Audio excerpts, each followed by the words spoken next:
My ex-girlfriend had a peculiar temper, willful, capricious, and prone to throwing tantrums. She wanted the whole world to revolve around her. And yet, I willingly played the role of her most humble simp. Every day, I was at her beck and call, providing endless emotional value. Why? Because my ex-girlfriend was loaded, a textbook young lady from a wealthy family. The best part, as long as I simped for her the right way, she was happy to spend money on me. Before long, I was driving a luxury car and living in a lavish mansion. What I didn't expect was that new flames always replace old ones. Her true love returned from abroad, and within days, he had her utterly mesmerized. On the day we broke up, I put on my most sycophantic smile and asked, "So, about the luxury car and mansion you gave me?" She curled her lips in disgust and scoffed, "Get lost, simp." The scorching sun beat down as I obediently took off, running at full speed. Property deed in hand. Chapter 1. I had been a simp since elementary school, one who was also extremely money-minded. My deskmate back then was rich,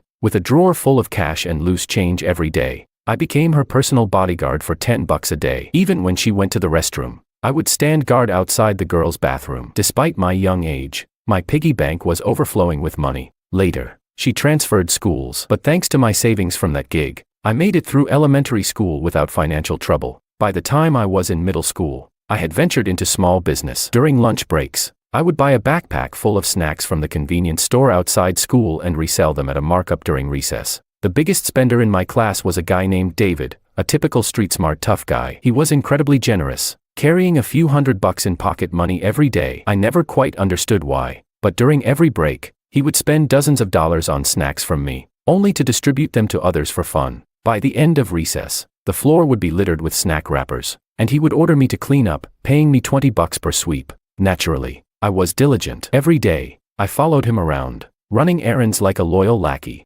Most students back then had little concept of money, but I did pretty well for myself. At my peak, I was making $300 a day. School kids' money was always the easiest to earn. People who hadn't experienced hardship had no idea of its value. I had no parents. I grew up alone, and from a young age, my only focus was making money. When I got to college, I worked like crazy to earn a living, juggling multiple part-time jobs from morning till night. And then, I met Willow. She was a rich girl through and through, spoiled, temperamental, and a reckless spender. What kind of person was Willow? She was the belle of the arts department, from a family that ran a jewelry business, a classic young lady. How did we meet?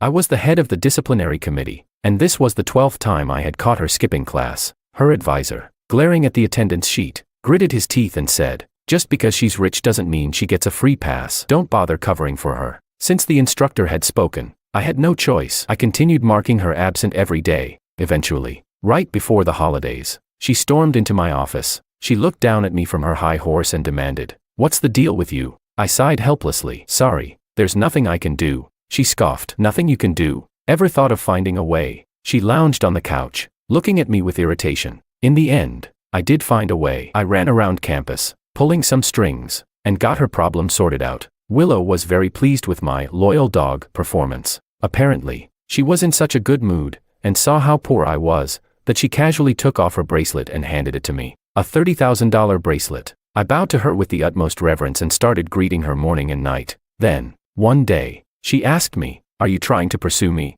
I cautiously replied, "Miss, do you not like me messaging you? I won't do it anymore if it bothers you." She said nothing for a long time. Then, finally, a message popped up. "Your name is George, right?" "Yes." "Do you know David?" "Yes, I do. He's failing a class too." I replied instantly, "Understood. I'll take care of it in the next couple of days." She responded, Thanks." Willow truly lived up to her wealthy upbringing. Immediately after, she sent me a $5,000 red packet. Generous as ever, I accepted it without hesitation and replied with a polite emoji. Perhaps it was because I had taken too much money from Willow, but when we later started dating, she often complained that I didn't provide enough emotional value. Her most common complaint was, "George, I paid for this. What else could I do?" Naturally, I had to improve my service quality. After all, I was in it for the money from the start. If she wanted to be a little spoiled and demanding, wasn't that only fair? Chapter 2. How did Willow and I start dating? It all goes back to David. Funny enough, he and I had quite the fate. We went to the same middle school, the same high school, and later even ended up at the same university. But after college started, our majors were completely different, so we rarely crossed paths. If we happened to run into each other, we'd nod in acknowledgement, but that was about it. Then one night, deep into the late hours, Willow called me. "Do you have a car?" she asked. "I do," I replied. She told me she was drunk and couldn't drive, then casually sent me a red packet and told me to come pick her up. I rushed out in the middle of the night, on my battered little electric scooter. The moment Willow saw it, she burst into laughter. "This is my first time riding one of these." Scratching my head awkwardly, I offered, "Want me to call you a cab instead?" She pursed her lips. "Nah, cabs are uncomfortable. The scooter is fine, at least I can get some fresh air." I picked her up, but before we even got back to campus, the drunken antics began. Half crying, half muttering, she rambled, "He's so cruel." I mustered the courage to confess, and he didn't even consider it before rejecting me. Willow grew more and more upset, and before long, she simply hugged my waist and fell asleep against my back. I froze. I was just here to pick her up. Shouldn't there be an extra charge for being hugged like this? When we arrived, I leaned down to unbuckle her helmet. She lifted her head, her cheeks tinged red from the wind, her delicate features so stunning I couldn't look away. At that moment, my heart pounded wildly. My breathing grew unsteady. I had a sudden premonition. I was about to strike gold. Without hesitation, I blurted out, "How about, you just make me your boyfriend?" She rolled her eyes in disdain and didn't answer directly. Instead, she shoved a luxury car key into my hand and said, "My boyfriend can't be picking me up in something this shabby." Suppressing the grin threatening to break out on my face, I respectfully accepted the key and watched her head upstairs. Of course, I knew she had only agreed because she was upset and needed a rebound to make herself feel better. But so what? I was a tool, sure, but I was a tool with a salary. That night, I stared at the car key in my hand, growing happier the longer I looked. Eventually, I fell asleep grinning ear to ear. I had a girlfriend now, but only Willow and I knew about it. She never mentioned it, and neither did I. Whenever young lady summoned me, I was always at her service, not for love, but for the perks. Dating her didn't cost me a dime. In fact, she'd send me money, telling me to dress properly before meeting her. I had upgraded to a life of free meals and drinks. Sometimes, we'd dine at high-end restaurants. She sat there, eating gracefully, the picture of someone raised in luxury. No matter how exquisite the food was, she ate slowly, savoring every bite. She couldn't stand watching me devour my food. After just a few bites, she'd wrinkle her nose and scold, "Were you reincarnated from a starving ghost?" I had no comment. If she had ever been an orphan, she'd know I could be even hungrier. I chuckled sheepishly, slowed my pace, and took smaller bites. When I saw she was no longer annoyed, I quietly resumed my meal. At social gatherings, I kept a low profile, focusing entirely on eating, making silent profits. So to speak, if someone called my name, I'd look up, smile, and answer politely. Once they lost interest, I'd go back to eating. I was well behaved. On my birthday, Willow transferred me money, telling me to rent a yacht for the occasion. "Gotta keep up appearances," she said. So, I did. The yacht was massive, and the sea breeze was refreshing. I closed my eyes and made a silent wish. Willow rolled her eyes, let out a snort, and cut in. "What's the point of making a wish in your head? Just say it out loud." I hesitated for a moment before stating plainly, "I want to buy a house." She swept her long hair to one side and scolded, "Can't you be a little more ambitious?" Then, without missing a beat, she added, "It's just a house. I'll gift you one. We'll go for the transfer in 2 days." She lowered her gaze and continued scrolling through her phone, as if she had just casually mentioned the weather. The sunset at the dock was breathtaking. The evening breeze brushed past, and on impulse, I turned my head, suddenly wanting to kiss her. I didn't want the house. I could save up and buy that myself. Right now, I just wanted to kiss her. I had barely reached out to pull her into an embrace when she abruptly stood up.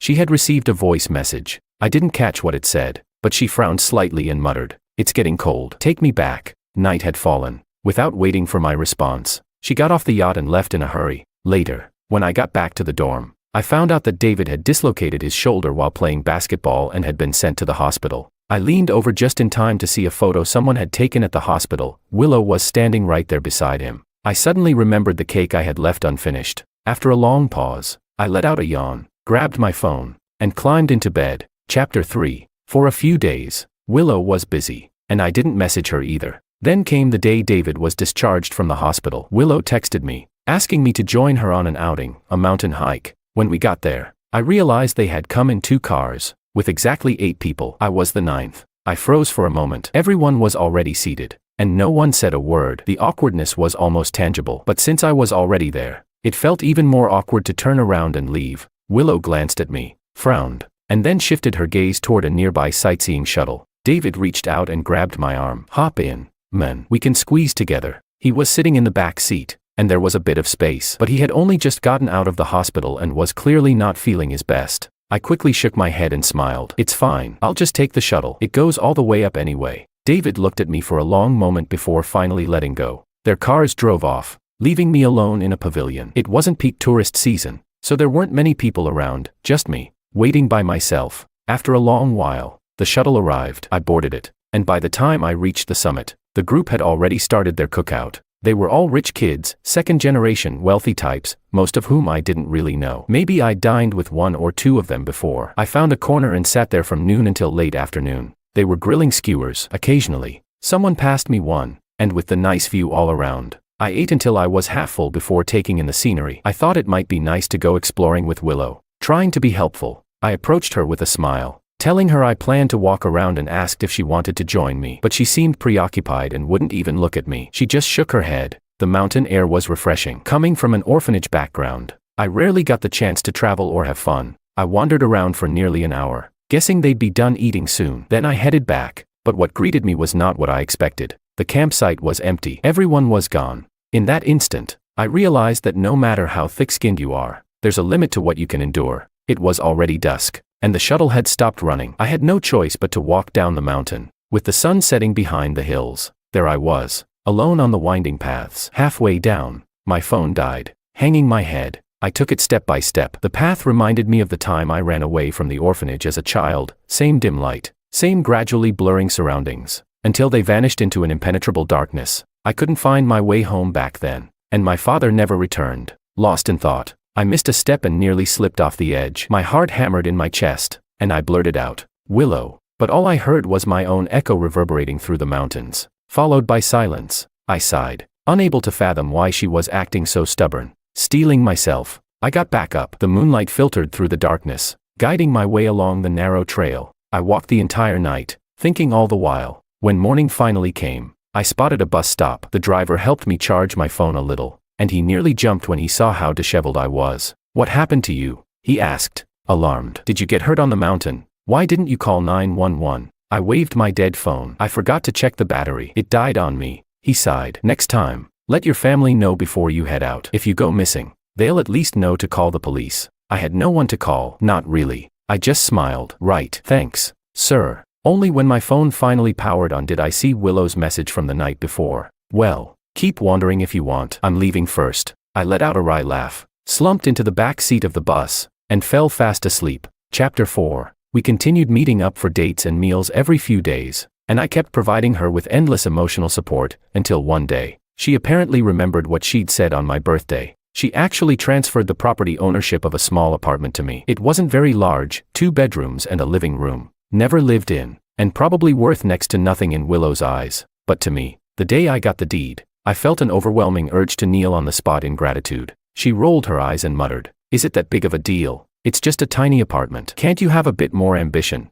I looked her in the eye and replied, "Willow, you just don't understand. I was still in the discipline committee at school, and she kept sending me red packets. Whenever she had no classes, I'd help Willow sign in so she wouldn't get in trouble for skipping. She didn't ask much of me, just that she avoid any more attendance issues." I took my job seriously. When the new year came around, as usual, everyone else went home. I didn't because, well, I had no home to return to. This year, however, I went to the little apartment. It was simply furnished, no TV or anything. So, I figured I'd head out before New Year's Day and buy one. While I was browsing in the electronics store, I ran into Willow. She'd brought her younger sister along, a cute little girl around 8 or 9 years old. Willow looked frazzled, on the verge of being driven crazy by her sister. The moment she spotted me, her eyes lit up. I hurried over, all sycophantic smiles. "Young lady, any instructions?"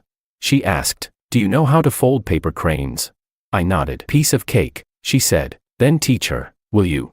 Of course, I nodded eagerly. That's when I noticed the little girl holding a piece of paper. She looked so upset she was practically crying. But once she heard I could fold it for her, she handed the paper to me. It was just a regular piece of colored paper. I folded it, and with the paper crane in hand, the little girl dashed off to play with other children. Willow scowled. "What's so special about a cheap piece of colored paper?"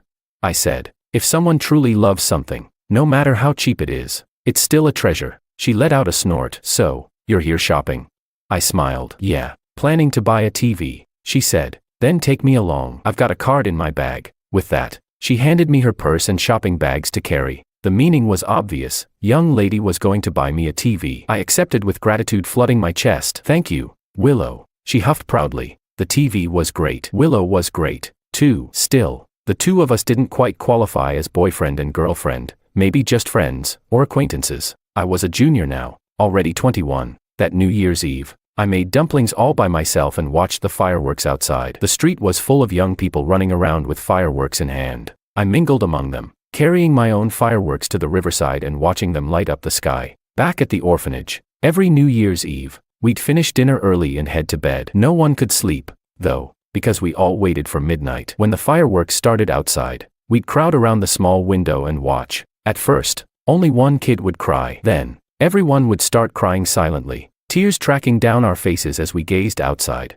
We didn't want to upset the caregivers who looked after us, but deep down, we still missed home. Now, watching the fireworks here, my eyes grew misty again. All around me, people laughed and celebrated as the sky lit up. I closed my eyes, smiling to myself. Just then, someone tugged at my sleeve. I glanced down. It was Willow's little sister, Sophia. She clutched a toy tiger, wearing a little tiger hat, her eyes bright as stars. In a childlike voice, she said, "Big brother who folds paper cranes." I asked, "What's your name? Where's your sister?" I lifted her into my arms. She replied, "My name is Sophia. My sister's over there." Following her gaze, I saw a familiar group of people, the same crowd from our mountain trip. Willow stood in the middle of them, looking so happy. They'd bought loads of fireworks, painting the night sky red. The display was grand, and I could have joined in. I set Sophia down, made sure she ran back to the group, then backed away and left. On New Year's morning, around noon, someone knocked at my door, waking me up. It was Willow. She pushed Sophia toward me. She insisted on coming to wish you a happy new year. I was speechless. Sophia, looking up at me, said, "Happy New Year, big brother." I never expected anyone would come to give me a New Year's greeting. After rummaging around, all I could find was a piece of red paper to fold into a makeshift red envelope for her. They still hadn't left when another knock sounded at the door. Turns out, there were quite a few visitors on New Year's Day. The moment I opened up, someone threw herself into my arms. "Brother," she squealed. "Did you miss me? I missed you so much." She clung to me, practically wrapping herself around me. I couldn't shake her off quickly enough. "Anna, let go," she huffed. "No way," I said. "There are people here." Reluctantly, Anna released me. She glanced into the room, saw Willow holding Sophia, and after a quick pause, stared at me in disbelief. "George, did you marry a divorced single mom?" "What the heck?" I was speechless. "Don't be ridiculous. Even I'm not that audacious." Willow puffed her cheeks in anger. "Are you calling me old?"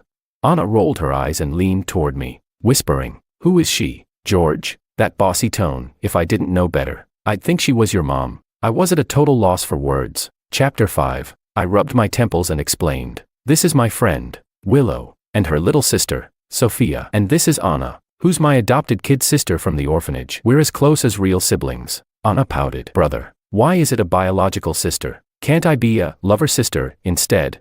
I replied, "No, you can't. I'm not interested in pretentious coquettes." She poked my arm. "Come on, interests can be developed. Don't walk away." "Brother, what's for lunch? I took an overnight train and I'm so tired and hungry." "Brother," I said, "go sit at the table for a bit. 3 minutes. I'll heat something in the microwave and bring it to you." She insisted. "No way. You might burn your hands in the microwave, and then I'd feel sorry for you. I'll get it myself." I was speechless. Scram, scram, scram. I bought heat-resistant gloves. Willow watched us from the kitchen doorway for a while, then left with Sophia in her arms. After eating, Anna happily went off to sleep, in my room. I hadn't bought any bedding except for my own. Right now it was the only bedroom set up for someone to stay in. I hadn't expected Anna to come. Our universities are so far apart, one in the south, one in the north, and she would have to transfer between 4 different trains to get here. Tickets around New Year's are hard to come by. Every year, I'd call her, and she'd always say she couldn't make the trip. This year, when I called, she said she couldn't get a ticket, and yet here she was now. So on New Year's Day, she just showed up. 3 years had passed since we last met. The once little girl had changed a lot. She was more beautiful now. But to me, she was still that same child. On New Year's Day, some big stores were already open. I went out and bought a comforter and a 4-piece bedding set. The total cost was nearly $2,000. My heart ached just thinking about it. But Anna's bedding had to be decent. She has allergies. I remember her first day at the orphanage. She was assigned the bed next to mine, and I was told to look after her. She ended up having an allergic reaction in the middle of the night. In the morning, I looked at the girl beside me, swollen like a pig, completely dumbfounded. After a moment, I finally reacted and hurriedly carried her out the door. They said she was allergic to the bedding and almost suffocated. After that, Anna got her own special quilt that no one else could touch, except me, because as a little kid, she didn't know how to wash or air out her blankets. Maybe it was because I carried her to the hospital that night, but ever since, she's been especially clingy toward me. She's allergic to practically everything, except me. It was like she was glued to my side, refusing to be separated. When she was small, it was okay to hold her, but now she's grown up. It's not exactly appropriate for her to hang off me all day. Anna woke around 8 in the evening, stumbling out to find me, half asleep. The moment she saw me, she instinctively tried to snuggle into my arms, and I had to push her away to remind her of her surroundings. Brother, good evening, she said. Heat up your own food, I told her. Remember to wear the microwave gloves. Your room is next door, she asked. Brother, do you want to check my suitcase? I frowned. Why?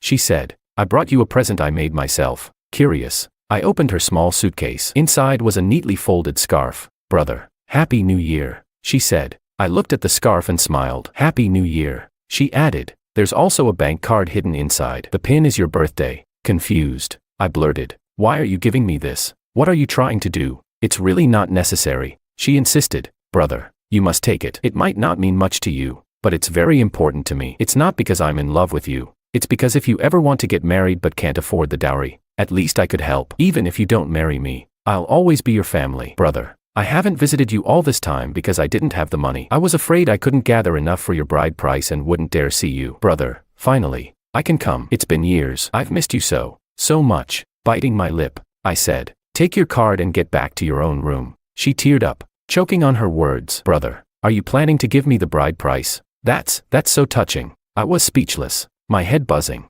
Finally, I pinched the bridge of my nose and warned, if you keep up this act, you're not getting any dinner. Chapter 6. Anna stayed with me for a while. I took her shopping for more clothes. She needs custom fabrics. Not out of vanity but because custom materials are more stable for her allergies. Compared to most people, she's the real young lady in terms of delicate constitution. This was the 7th time this year that I'd run into Willow at the mall. By now, I'd gotten used to it. She looked at me, lips pressed tightly together. Anna didn't like her. The moment she saw Willow, she muttered, all she does is sulk and throw a fit. Bro, how much do you owe her? If it's too much, I'll just sell myself to pay it back for you. It must be tough dealing with someone who's basically a walking balloon of anger. I frowned. Shut up. She gave me a place to live, our current place. Anna gave a snort. So what? We can earn our own money, save up, and buy one ourselves. If it's not working out, just give it back. I shook my head. Close your mouth. Your brother practically risked his life for that apartment. I went on that mountain trip with her and ended up walking all night in the hills, nearly dying in the process. I earned that place. Anna's eyes trembled slightly. Bro, just wait for me. My friend and I have started streaming, and it's finally taking off. Once I become a big influencer, we can buy our own place. No problem. Willow watched us whispering, heads close together, and couldn't help but ask, why do you have to huddle so close just to talk? Anna mumbled under her breath, we're trash talking you. But then she looked up with a bright smile. Willow, sometimes it's better not to be too dramatic. If you're upset, say so instead of making others guess. My brother has night blindness. Making him walk around in the dark all night was too dangerous. Willow froze for a moment. Since when did he? She stopped midway, turned to look at me, and pressed her lips together without finishing her question. Anna, however, tightened her grip on Willow's arm and went on. Willow, thank you for all your help lately. Is there anything you like? I'd be happy to buy it for you. Willow shook her head. I don't need anything. Her expression darkened, but Anna didn't get angry. She just smiled and said, well, at least add me on social media. My brother's going to be busy soon, so if you need anything, you can find me. Anna was due back at school soon. Before leaving, she dawdled for ages at the door, and even after entering the station, she kept turning back. Brother, remember me? Okay. I went up to give her a hug. She froze for a second, staring at me. Brother, is that your way of responding to my feelings? I didn't answer. I just slipped her bank card back into her pocket. After a long pause, she finally hugged me back. Only when she'd passed through security did I point to her pocket. She reached in, went stiff, and gave me a wounded look. Brother, come back here, take the card. Brother, don't go. Excuse me, sir, can I go through just once more? Brother, look at me. I pretended not to hear and strode off. Not seeing Anna might have been easier. When we're apart, we share a few things and occasionally think of each other, but the emotions aren't so heavy. Once we see each other, though, goodbyes become impossible to bear. No matter what I do, I can't stop the ache in my chest when we part. As it turns out, Anna's bank account holds a whopping $880,000. Apparently, she never spent a single cent of the money I'd given her. Chapter 7. After Anna left, my new semester started. Since I was planning to go to graduate school, I decided to resign from my position as department head. I thought of Willow and specifically reached out to let her know. After all, the red envelopes she used to send me wouldn't work anymore. She'd need to contact our advisor or someone else if she needed help. It took her a long time to reply with a single word, okay. That was it. I didn't think much of it. Willow stayed out of touch for a long while. Then one day, I heard she had started dating someone. I assumed it might be David, but it turned out it wasn't. Apparently, she was seeing someone within her circle of wealthy second-generation friends. I wanted to confirm one last thing, so I took my property deed and went to see her. At the time, Willow was in the yard of a villa having afternoon tea. There was a man by her side, and when he saw me, he frowned. I hesitated about this apartment. Willow bit her lip. George, did you come here just to talk about that? I wavered. Not only that, also the car you used to have your boyfriend pick you up with back when we spent time together. Since we were never really together, it doesn't feel right for me to keep it. George. She was genuinely furious. Her face turned bright red, and she practically exploded. You came to me now just to burn all bridges. I answered quietly, no, that's not it. She fumed. I don't want to see you right now. Could you just leave? I froze for a moment. Then, after a long pause, I said, sure. So I left with the deed. On the way home, I decided that place was basically my humiliating payoff. If I keep being a loser, the only thing I'll win is the Biggest Loser award. Clutching the property deed, I headed home happily. If I didn't keep it now, I'd never get anything later. Even selling the apartment would net me $1 million or so, enough to buy Anna a ring someday. Later, around graduation, I bumped into Willow again. She was wearing a beautiful graduation gown. As we passed each other, she grabbed my sleeve. She asked, George, was there ever a moment when you actually liked me, just because you liked me, not for my money? I thought for a moment, then sighed. Willow, the truth is, you're liked because of your money. She frowned. What's that supposed to mean? I replied, Willow, you're generous. That's how I could ignore all the insults and tantrums you threw. If it weren't for your money, who could put up with everything you do, especially the way you have no boundaries with other guys? Who'd want to be with someone if they're always afraid of being cheated on?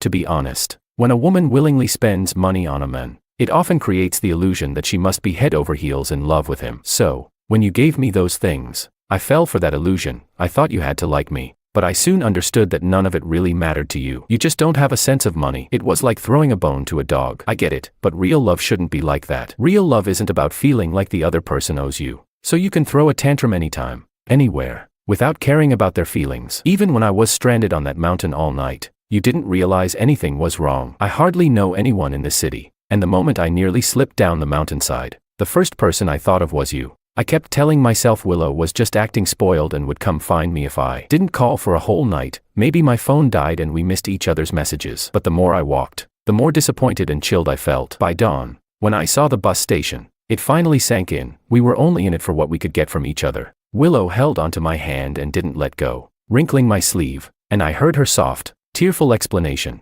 I'm not. I cut her off. Willow, after graduation, I'm going to get married. I'll send you an invitation. Please do come. She looked up at me, her expression blank, as though in a daze. After a long moment, she finally answered, all right. Chapter 8, Extra Willow. George is getting married. At his wedding, I watched him marry someone else. He said she was his childhood friend, but if we're talking about who met him first, that girl couldn't have beaten me. The first time I actually met George wasn't in college, it was back in 2nd grade. It was sometime in the 90s. My family was still building up its business then and nowhere near as wealthy as we are now. My parents were always busy, so they'd just stuff wads of pocket money into my hands and tell me to buy my own snacks. When they moved inland for work, they transferred me to a local public elementary school. People there weren't exactly friendly. Or to put it another way, they bullied me. My mom and dad never came to pick me up, so I was an easy target. After having my money taken several times, I told my deskmate about it. That deskmate's name was George. Not someone with the same name, the George, the one who acted all quiet and well-behaved on the surface but would go behind people's backs with a brick in hand.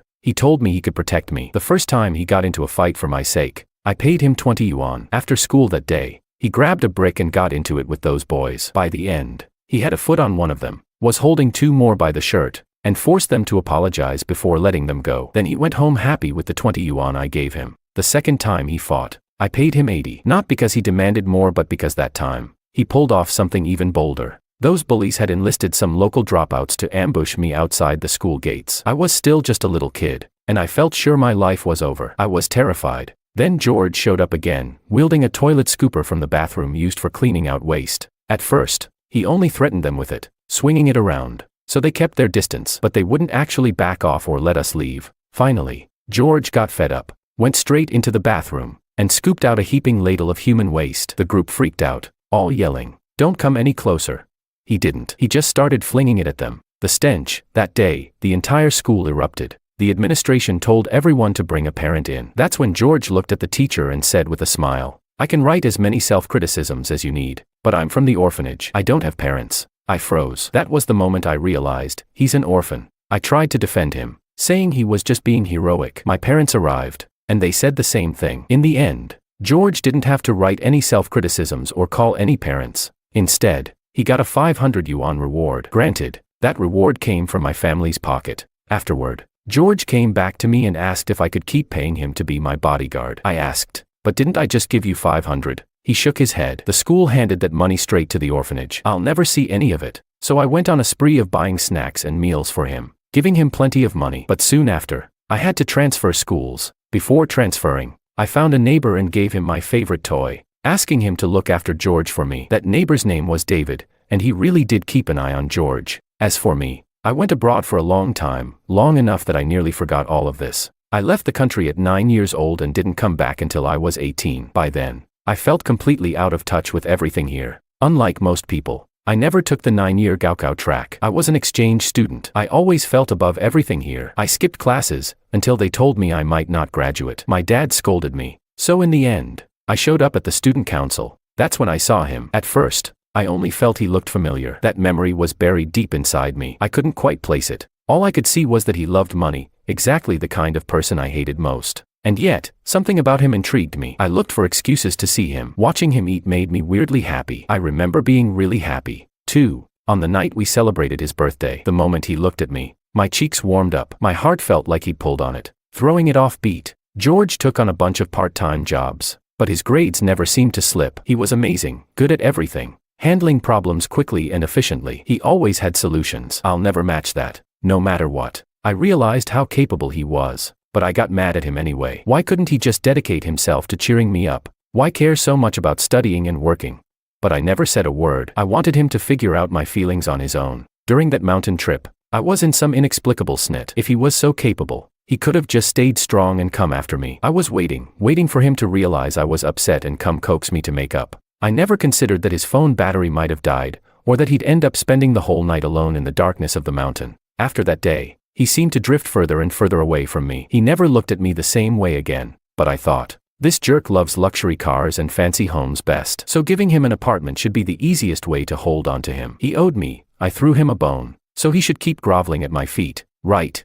Yet he didn't, not one bit. Then he tried to give the apartment back, which made me even angrier. He wasn't just returning the apartment, he was telling me he wanted a clean break, severing all ties. But I didn't want things that clear-cut. I wanted to keep him entangled, because as long as that apartment stayed in his name, I still had a chance. Then he went and got married. Still, the apartment was in his hands. If his marriage failed one day, maybe I could step in as the homewrecker. Except he bought himself a new place, and that girl Anna even rented out the apartment I gave him. Chapter 9, Extra, Anna. New Year's, Chinese New Year's Eve, 10:07 a.m. I set off to give my brother a surprise. First day of the Lunar New Year, 1:40 p.m. Darn it. I arrived at my brother's place and found a woman there, with a kid. Scared me half to death. Let me hug my brother to calm down. In the living room. What's this? It's my dearest brother. Might as well hug him. In the kitchen. What's this? It's my dearest brother. Might as well hug him again. In the bedroom. What's this? It's my dearest brother. Another hug can't hurt. Heading out the door. What's this? It's my dearest brother. One more hug, please. My brother. My very own brother. The past. My parents aren't dead. They just didn't want me because I'm prone to allergies. They threw me away. I got lost and couldn't find my way home. So someone took me to the orphanage. It was my first time there, and I stared at everything in fear. The staff were busy, so they handed me off to a boy who was about my age. That night, I broke out in hives, red, itchy, and painful, but I tried to tough it out. Eventually, I felt like I couldn't breathe, like my mind was shutting down. By morning, someone was lifting me. That boy shouted, She looks like she's having an allergic reaction. Call 120. I tried to force my eyes open but couldn't. I reached out and grabbed a bit of his shirt. Don't abandon me. I won't do it again. He patted me, saying, I won't leave you behind. The ambulance will be here soon. I'll take you to the hospital, and everything will be okay. When I came to, I was already in the hospital with my brother by my side. I reached out for his sleeve and fell back into a peaceful sleep. Later on, they bought me a set of pure silk sheets and blankets. My brother teased me for being fussy, reminding me that silk had to be hand-washed. He taught me how to wash them carefully, little by little. But since there was only one set of silk bedding, when it was being washed, there was nowhere else for me to sleep. So I snuck into my brother's bed in the middle of the night, and didn't have any allergic reactions. It was strange. Somehow if it was my brother's bed, I'd be fine. Even hugging my brother didn't trigger anything. Later the doctor suggested it might be psychological, but I don't believe it. I just feel like my brother is my savior, the one who came to rescue me. My good brother, my hero. Marriage, brother. Hug me, please. Baby wants a hug. George replies. Anna, you're 22 now. I pout. What does a hug have to do with age? George asks. Then what does it have to do with? He pushes me away, but I don't give up. I say. It's about how much I feel like being hugged by you in this moment. Brother, guess what? I've prepared a lot of clothes. What clothes? I grin. You'll find out, when you marry me. Chapter 10, Extra, David. Purely David's perspective does not represent an omniscient viewpoint. Willow, what the hell is your problem? Even a dog wouldn't want you. So why the hell are you crying? Just because she's a woman. I'm not allowed to reject her confession. Does she really think having a bit of money makes her some kind of white, rich, and beautiful young lady that everyone automatically falls for? What a total yandere. She's always picking fights and playing the moral coercion card. One little disagreement and she's instantly mad. Then turns around saying she's a hopeless romantic who's bound to get scammed by men. Hopeless romantic. My ass. She's dated 18 boyfriends in a single year. Doesn't that make her clueless beyond belief? If I had to date someone like that, I'd charge for emotional damages. Otherwise, I'd be the sucker here. No way I'd ever want a girl like that. Even if she paid me. She can only dangle money in front of George just because he's an orphan. But trust me, if anything actually goes down, George can run off faster than anyone. That clueless brat should just rot away alone. She knew there were only 8 seats on that trip, but she still insisted on dragging George along so he'd have to ride the sightseeing shuttle by himself. Who gave her the right to humiliate him like that? And leaving him up in the mountains, she clearly told everyone else to go so she could force George to stay behind. Just for the sake of throwing a tantrum and making him apologize and coax her. Did she ever even see him as a human being? That's some twisted mind game right there. I tried calling George 16 times, and then I found out he'd canceled his high school phone number ages ago. But my family does business with Willows, so I couldn't just tell her off. It nearly drove me insane. When I heard George finally got back safely, I could at least breathe easier. A word of caution, don't be fooled by that pampered princess's good looks. If you stick around, you'll end up her simp. The minute something feels off, run. If she tries to mess with your head, fight back. Magic against magic, you know. She never reflects on her own behavior. All she does is gross people out. If you hesitate, you'll be stuck disgusted for life. I have trypophobia, and I really can't stand people who are full of schemes. And now she's acting all pitiful, waiting for George. A piece of work like her can't even sort out her own mess. She still has to chase after George. Well, George could marry 6 times over, and it still wouldn't be her turn.